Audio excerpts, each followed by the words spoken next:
I'm going to remove my turkey hat here for the time being. Some of you are probably saying, look better with it on. Now, along with this great ideal of Thanksgiving comes a lot of stress and a lot of anxiety and some tension and some uneasiness.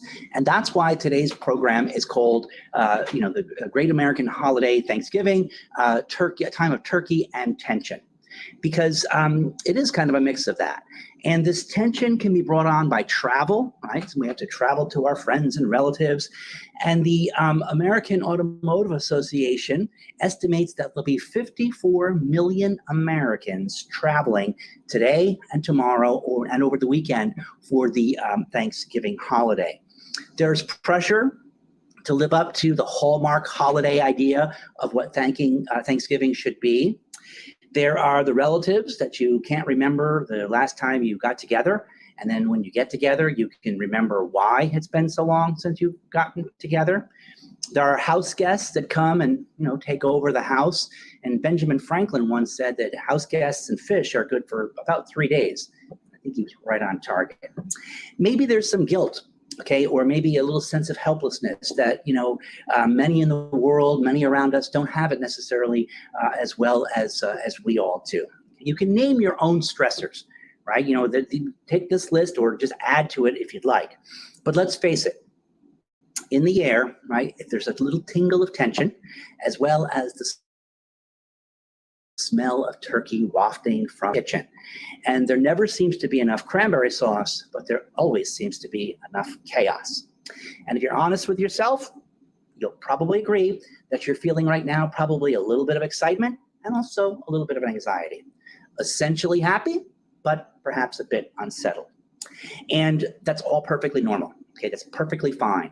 And the reason for that is that Thanksgiving has been a holiday of contradictions from the start, peppered like a plate of mashed potatoes with conflict and controversy, but also communion and coziness. And that's what we're going to take a look at and explore today. Somehow, every year, we get through Thanksgiving one way or the other. And today's presentation is going to highlight some of the prickly points in the history of Thanksgiving, from pilgrims to presidents to portraits to the part that we all play in making this a truly happy, loving, meaningful holiday. So to do that, I want to frame today's talk and with a holiday word, a key word. And the key word is not turkey, and it's not leftovers, it's empathy. Empathy, the ability to look at things from the other guy's point of view, from their perspective, and then recognize that there must be some common ground between you and them. Look for that common ground and then find a way to build from there. With a little bit of empathy, we're going to be able to get through this holiday. And the Roosevelt Presidential Library and Museum, along with the National Archives, our home office, are firm believers in civic education and in civic engagement. And in fact, we've developed a whole series of programs on those, and you can see those if you go to our website. And one theme that runs through all of these is the need for understanding, the need for finding common ground, for trying to empathize with the other person, to try to empathize with the people you're interacting with and with whom you may have disagreements. Take a look at it from their perspective, if only just this once. So let's take a little look at the history of Thanksgiving. And before we do that, let's put a little bowl of empathy right there on the table next to the centerpiece. E is for empathy. It's like a vitamin. Let's take a look. Now, much of what you've learned about the traditional Thanksgiving and history in school is true. But by sprinkling a little bit of empathy over this, you'll get a slightly different flavoring, a slightly different understanding of what this was all about. Back in September of 1620, a little ship called the Mayflower left England with just over 100 passengers on board. And these were largely an assortment of religious separatists. And they were seeking to find a place where they could worship and practice their faith persecution.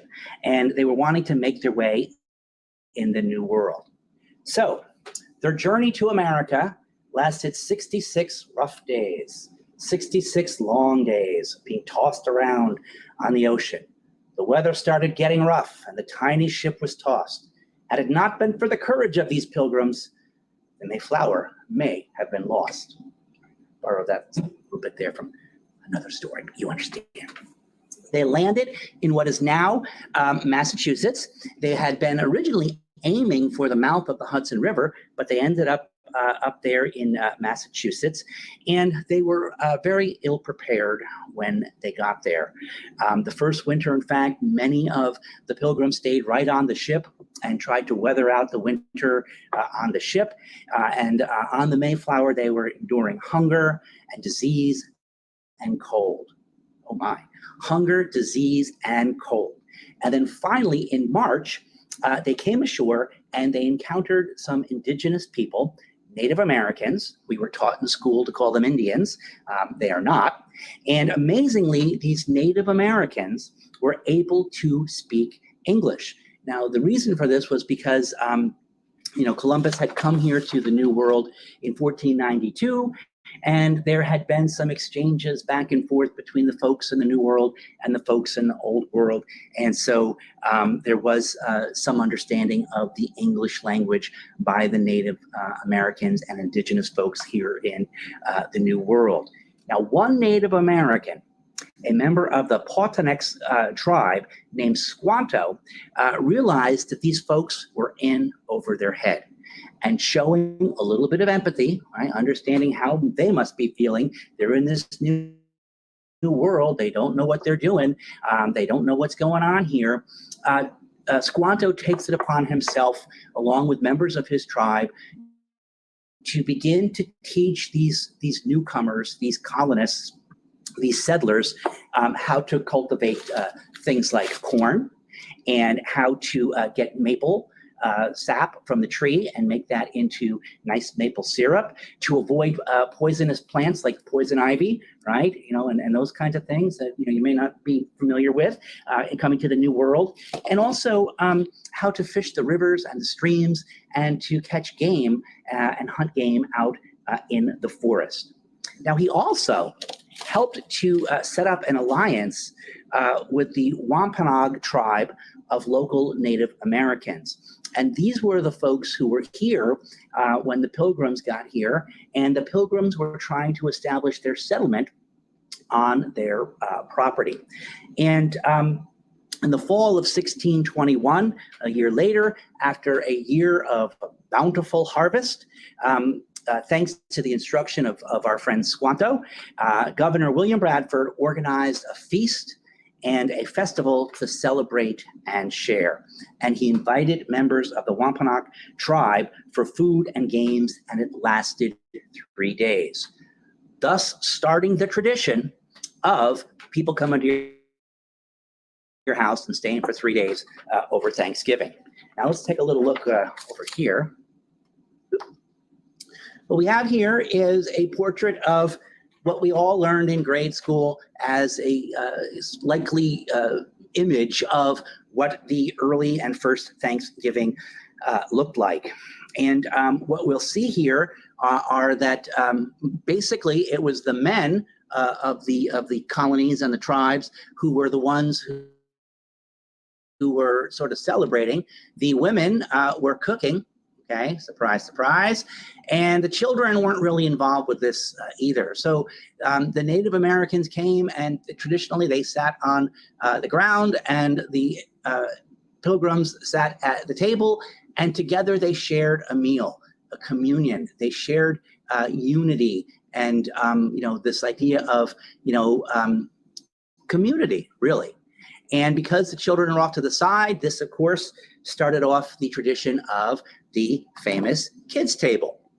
Now, I don't know about you, right? But I still happen to be at the kids' table. I'm pushing 60 years old, but due to the longevity in our family, I'm still at the kids' table. So I'm hoping that, I'll be able to move over to the real table one of these days. Now, the food that was served at this feast probably consisted of things like local fish, lobster, venison, fowl, corn, plenty of root vegetables, maybe some apples and some dried berries, some nuts, and possibly even turkey. No one's really sure because the descriptions of that first Thanksgiving come down to us through some sketchy and incomplete writings and diaries of folks who attended the initial Thanksgiving, including Governor Bradford. Now, 2 years later, in 1623, a second Thanksgiving celebration was given, and this was in honor of the ending of a drought that had been once again giving the new settlers a hard time. And as time went on and more colonists came from Europe and began displacing the native people, turmoil, conflict, and violence ensued, culminating in what was called the King Philip's War or the Great Narragansett War. And this was where the tables began to turn. It didn't end well for the Native. So what we call Thanksgiving, many Native Americans call a solemn day of remembrance or Indigenous Peoples Day.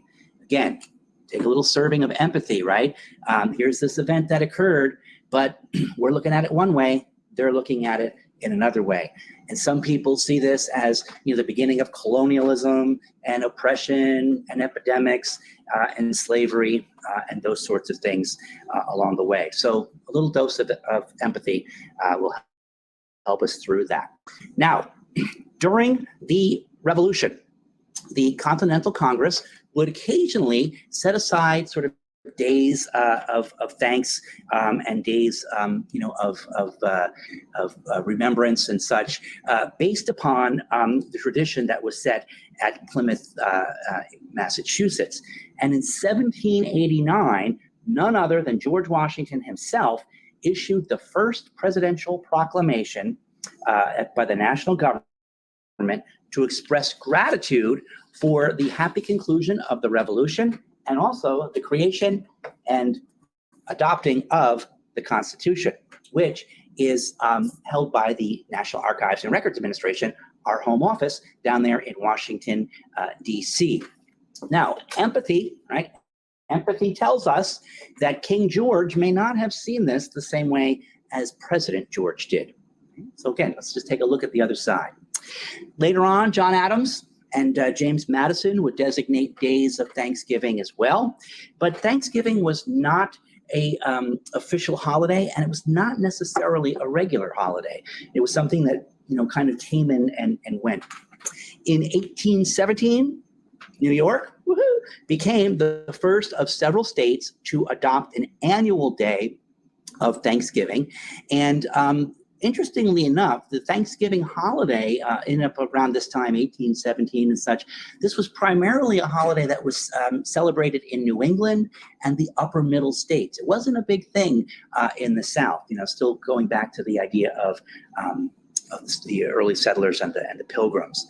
And then in 1827, 10 years later, a very influential writer and editor by the name of Sarah Josepha Hale, who was known for writing Mary Had a Little Lamb, right? So if you heard that name before, that's where it came from. She's the author of Mary Had a Little Lamb, and she began a campaign to establish Thanksgiving as a national holiday.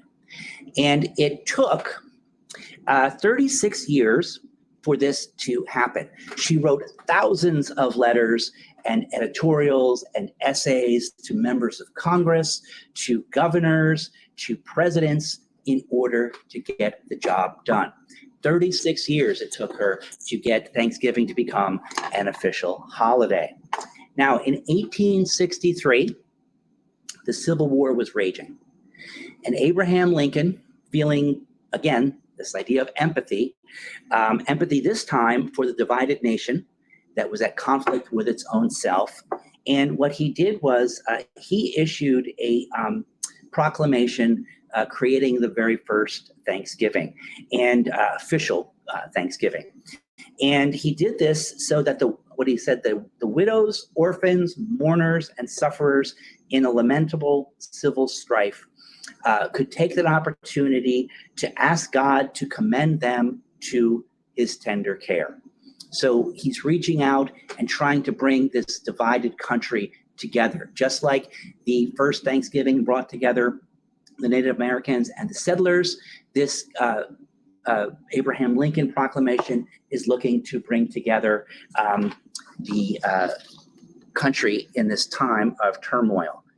And here is a picture of good old Abe Lincoln, and he is standing there. We don't know what he has behind his back, but I suspect it's probably a drumstick, okay? But we don't know that for a fact. Now, Abraham Lincoln is a natural when it comes to Thanksgiving, right? Think about it. You know, with those long, lanky, Lincoln limbs of his, he could reach pretty much anything at the table from no matter where he was sitting. And in fact, some people say that they used to jockey for position to sit next to Lincoln for that very purpose. You know, so you could say, hey, Abe, would you mind reaching down there and getting me those, turnips and onions there? No, the five of you on that side of the table, don't worry, Abe's got it. And he would just reach down there and bring those back. The other cool thing about Abraham Lincoln was he was able to carry home the leftovers in his hat.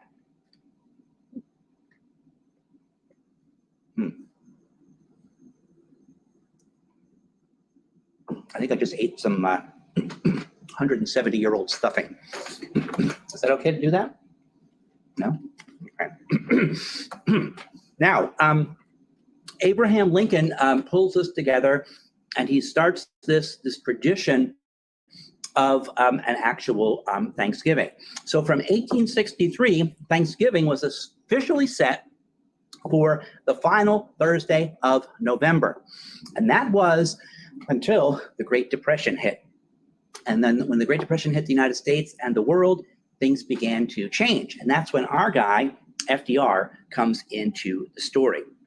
Now, even though Lincoln had set the Thanksgiving date for the final Thursday in November, it was still up to tradition for the president to make an official Thanksgiving proclamation officially announcing the date. And the first Thanksgiving that Franklin Roosevelt was in office, and here he is being sworn in right back there, 1933, fell on November 30th. The first Thanksgiving of Roosevelt's administration fell on November 30th, the last day of the month.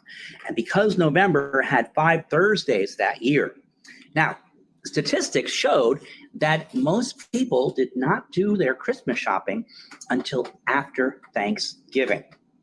I think you see where I'm going with this.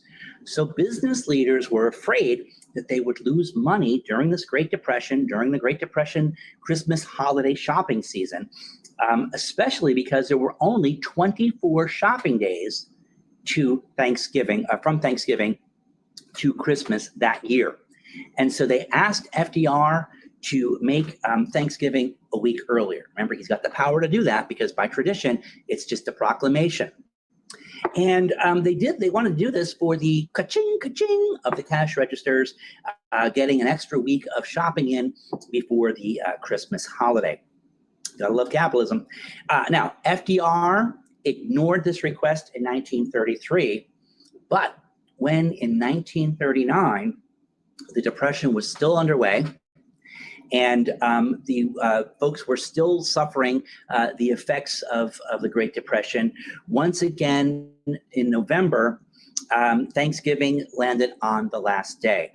And so folks began to lobby FDR to do something about this.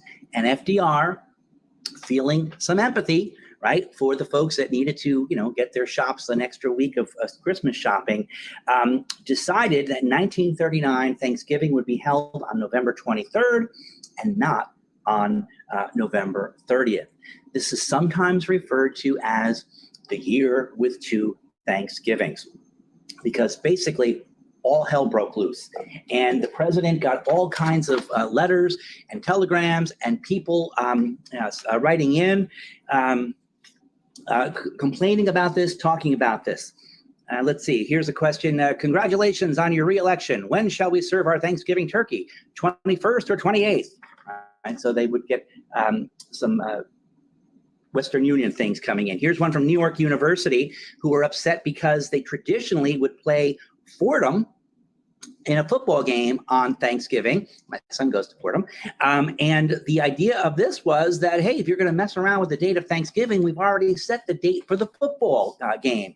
And so they were upset because the football game season and schedule would be disrupted. The calendar manufacturers of America wrote into the president, and they were concerned because they had already begun to print the calendars with the day of Thanksgiving already set. And so they were going to lose money because they would have to reprint all of these calendars. So they wrote in as well. The clothing industry tended to write in. The big manufacturers of clothing wrote in talking about how, switching the date is going to mess up the style season and how that's going to play in to their sales as well. And the big clothing industries were sort of put aside with the other folks, the smaller shops, right? So the big clothing industry are saying, look, we produce way more revenue in producing our clothes and things than these little shops do. You change this around, it's going to benefit them, but in the long run, it's going to hurt the economy overall. And then we have here also, now the other side writes in, and they are talking about, hey, we need this extra week of small shops or we're not going to be able to survive. And then my favorite was this one here from Shelby Q. Bennett, who writes, Mr.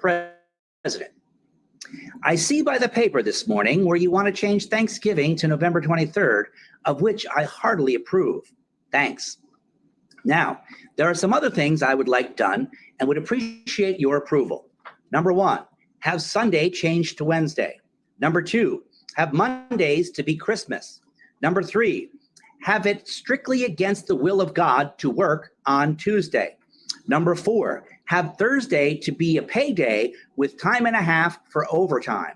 And number five, require everyone to take off Friday and Saturday for a fishing trip on the Potomac. With these in view and hoping you will give me some consideration at your next Congress, I remain yours very truly, Shelby Bennett. Okay, so it just goes to show you, right, that everyone has a voice in our system, right? No matter what your ideas are, you can present them to the government, you can present them to the president, and Shelby had quite a slate there of ideas that he wanted to send along. So something as simple as changing the date of Thanksgiving, it becomes this big national controversy, right? And this idea of the tension that's being developed there, and a little bit of empathy on each side needs to be brought in. Some of you might be suffering from this as well, right? Because certain people can't be in from out of town at a certain time and all that. So you're wondering how we're going to shuffle around, what time we're going to have. Very common. Same thing happened with FDR.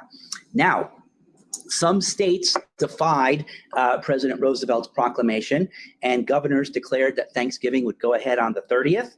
And that came as to the horror of turkeys everywhere that year because those that held Thanksgiving on both days required 2 turkeys. So if you had skipped through the first one without getting your neck chucked, then you still had another chance a week later.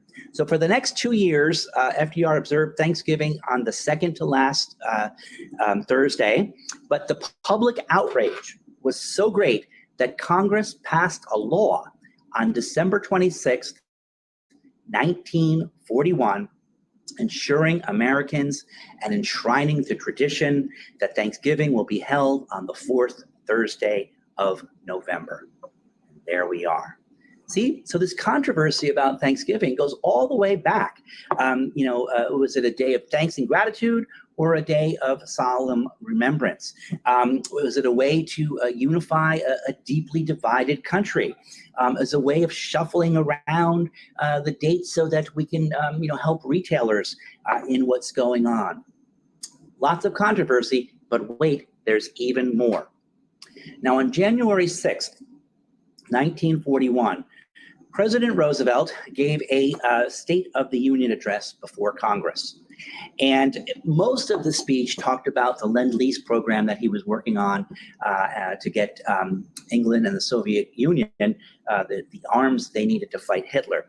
But also in that speech, he lays out 4 key principles. And to my way of thinking, this State of the Union address, which later becomes known as the 4 Freedoms speech or the 4 Freedoms address, is one of the most important speeches of the 20th century and perhaps actually of world history. And the reason I say that is because Franklin Roosevelt in that speech lays out 4 fundamental freedoms that he believes are worth fighting for. Freedom of speech and expression, freedom of religion, freedom from fear, and freedom from want. And the world at this time, keep in mind, is at war. We are not in the war yet.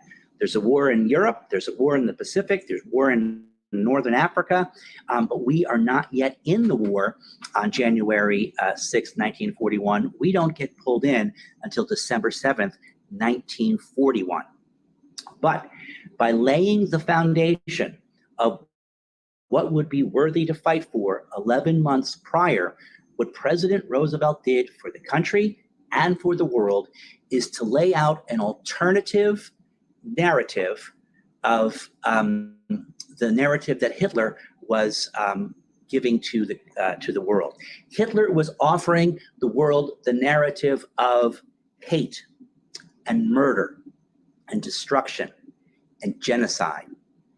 And Roosevelt said, that's not the world we want. The world we want is based upon 4 fundamental freedoms. And they are the freedom of speech. Okay, let's see if I can do that without. So here we see Rockwell paints a guy standing up, speaking his mind in a town meeting. And you will notice that as he speaks, everyone is listening. No one is shouting him down, right? Nobody is, giving him, the bunny ears behind the back of the head or sticking their tongue out or anything. They're listening. They're taking a little bit of empathy. Hey, what does this guy think? Let me listen to his point of view. Okay, very good lesson for us on Thanksgiving dinner. He also says we should have the freedom of worship. And this is a portrait of a group of people worshiping or praying in their own way. Some are clearly praying. Some are simply being contemplative. It depends upon how you envision yourself worshiping a higher power or even just, contemplating your own existence. He also talks about this is a portrait of a husband and a wife, and they're tucking their kids into bed at night. I love this one. This is one of my favorites because, these guys are totally oblivious to what's going on in the world. And if you zero in and focus in on here, the father's newspaper talks about bombings that are going on in Europe. And in the hallway, you've got this nice, warm, very comforting light coming through, and it's freedom from fear. The little kids shouldn't be worried about these things. Mom and dad are taking care of them. And then the 4th freedom is this one, freedom from want.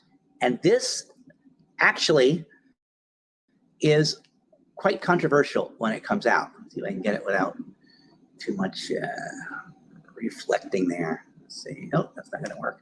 Let's try that. All right, so what you see here through the shininess is a traditional American Thanksgiving.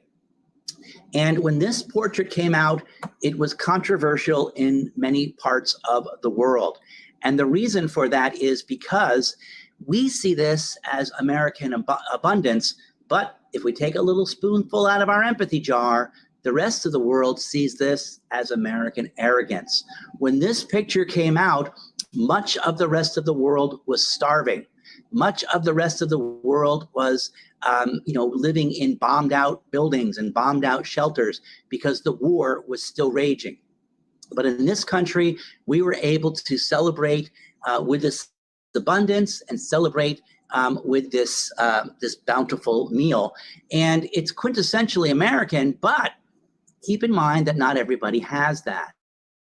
And much was made of this. If you take a look at this, Rockwell painted this portrait. And if you notice, the things that are mostly of color, he uses a lot of white in this portrait. And the things that are mostly of color are the people. And what he's doing is he's emphasizing that the people are coming around the table, not so much just for the food, but for each other. And he makes the plates white. He makes the tablecloth white. He's got the white curtains in the back. Grandma's wearing a white apron. So there's a lot of purity and simplicity in what? Getting people around the table. So although it's controversial in other parts of the world, here it is quintessentially, what we want to do for our day. Now, it looks warm and inviting, and it is, and that's exactly what the holiday really should be. So I hope you can see that, by looking at Thanksgiving and feeling a little bit uneasy, there's a long history for that. The last thing I want to talk about here is a picture of Harry Truman, and he is showing some empathy for this turkey.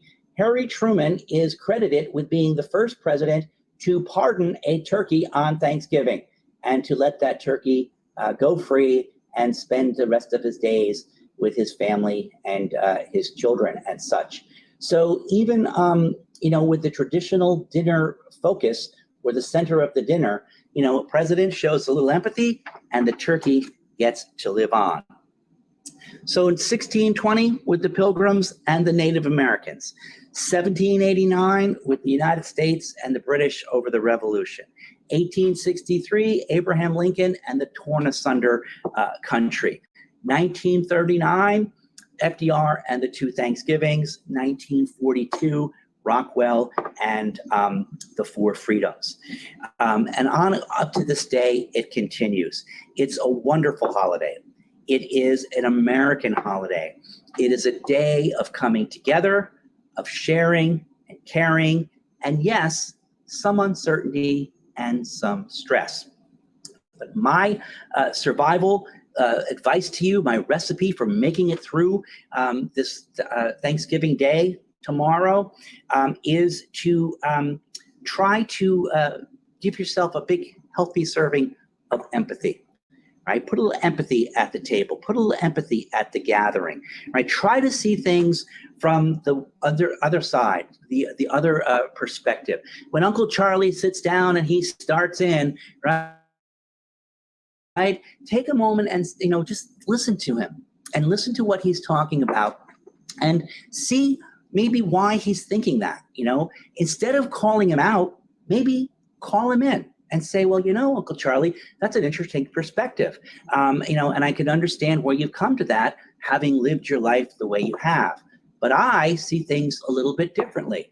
And here's what my perspective is on this. But we both agree that, and you find that middle part in the middle, and you find that part there with the common ground. So look for ways to bring each other in. My grandfather used to say, we may have all come over on different ships, but this is America. We're in the same boat now. And he was right. We are all in the same boat now. And it's a boat that is held afloat by our Constitution, by our Bill of Rights, and by our commitment to hear each other out, and most importantly, see each other through. So I hope that you and your family will have the happiest Thanksgiving ever. And it's up to you to make it happen. Get those dishes on the table, toss in a little empathy, and I think you're going to make it just fine. So let's take a look at some of the comments here that have come in. Oh, I see lots of friends, old friends. Saying hello. Thanks, guys, for tuning in. Let's see. Happy Thanksgiving, as always. A smattering of turkey. Turkey Day etiquette 101. Woo, that's excellent. Can you talk a little bit about FDR in Warm Springs celebrating Thanksgiving? Yeah, that's where he generally would like to spend Thanksgiving, down in Warm Springs. And the picture that we were using for the promotion of this talk today, in fact, I believe is one of those. And when Roosevelt was in Warm Springs, you know, he went there again to give this idea of communion, this idea of coming together, this idea of seeing things from the other person's perspective. He was a polio victim. He liked to spend Thanksgiving there with the other polio victims. And at the time, they called themselves polios, right? Like somebody with diabetes might call themselves a diabetic. They called themselves polios. And so by the President Roosevelt being there with these folks who were in fact, you know, fellow sufferers of this disease, what it did was it let them know that they weren't forgotten. It let them know that there was possibility, that there was hope, and that there was an ability to get things done, even though you couldn't necessarily use your legs to walk around. And polio, of course, impacted different people in different ways. And what President Roosevelt and Mrs. Roosevelt wanted to do was to let these folks know that they were not alone, they were not forgotten, and that you know, by working hard and by continuing to you know, find the things in your life that you can do, right? Even if it's just, you know, the common ground of, you know, what you can and can't do between being able to walk and not being able to walk, there's still plenty there, and you need to look for that. And that's what he was wanting to put forth with folks that way. Anything else? I don't see anything else coming in. I see my friends from the Senior Learning Network. Hey, everybody. And maybe some folks from Danbury from last night. Hey, guys, thanks for coming in. And also some folks from up there in East Greenbush who were tuning in from my my presentation there yesterday. So thank you, guys, for coming in there as well. And hey, Michelle, good to see you. Okay. Well, doesn't look like there's any other questions or comments that are coming in. And so my next piece of advice to you would be to get out there in the kitchen and help with those preparations. All right, it's a big day tomorrow, and everybody needs to pitch in. We're all coming together, and we all have to work. And if you don't get in there and help out in the kitchen, you know what's going to happen? They're going to blame me. Right? So let's not let that happen. You know, get out there and help out. And I am going to do the same thing. I'm going to put my turkey hat on. I'm going to go home, and I'm going to help my wife peel potatoes. Happy Thanksgiving, everyone.